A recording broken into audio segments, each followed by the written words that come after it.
يزيدون في الضرب والمتعة يعني البهجة. لما؟ لأن بعضهم بدأ يستمتع ببعض. الجن يستمتعون بالإنس، والإنس يستمتعون بالجن، ويظن البعض أن هذه عادة شعبية توارثناها أبا عن جد، وهذه عادة شعبية ايش فيكم تحرمونها. لا، هذه ليست عادة شعبية، هذا نوع من الحرام يمارسونه إرضاء للجن، لأن ما قدر يطلع الجن اللي فيه بالقرآن، لأنه يمكن ما في قلبه قرآن، ولا صبر على الدعاء والاستغاثة بالله والصلاة والذكر، ولا تحمل هذه الأمور. قال أرضي جنه وأرضي الشيطان بأني أسوي لك الفترة حفلة علشان يهدني، علشان الشهر والشهرين اللي بعده ما يؤذيني ببعض الصرع أو بالخنق أو ببعضها من الأمور.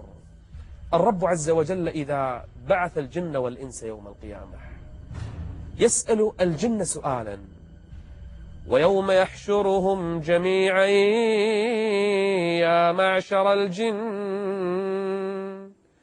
يا معشر الجن قد استكثرتم من الإنس. يا معشر الجن، ايش سويتوا بالإنس؟ لعبتوا فيهم؟ استكثرتوا منهم؟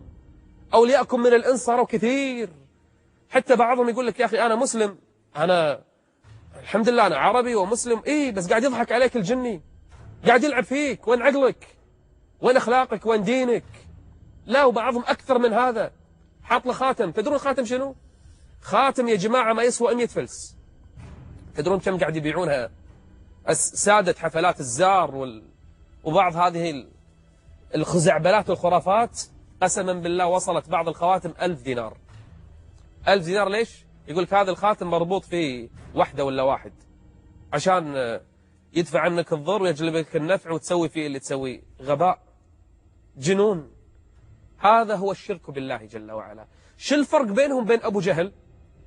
أبو جهل كان عنده اللات وعزة، هذول عندهم خاتم وخاتمين يعبدون من دون الله جل وعلا.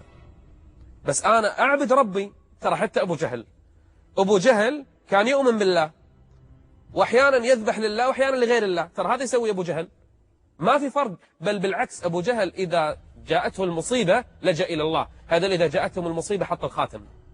غباء. يا معشر الجن قد استكثرتم من الإنس. من يجاوب ومن يرد على الله سبحانه وتعالى جل وعلا؟ من يرد على هذا السؤال؟ يعني الجن ما يتكلمون. أولياءهم من الإنس اللي كانوا معاهم، اللي كانوا يذبحون لهم، اللي كانوا يقدمون لهم القرابين، اللي كانوا يطلبون شفاء المريض منهم، واللي كانوا يطلبون منهم الحماية ودفع الضر، يتكلمون يوم القيامة. وقال أولياؤهم من الإنس ربنا استمتع بعضنا ببعض. يا رب استانسنا مع بعضنا، يا رب كانت متعة، كانت وناسة. احنا استانسنا بالجن والجن استانسوا فينا.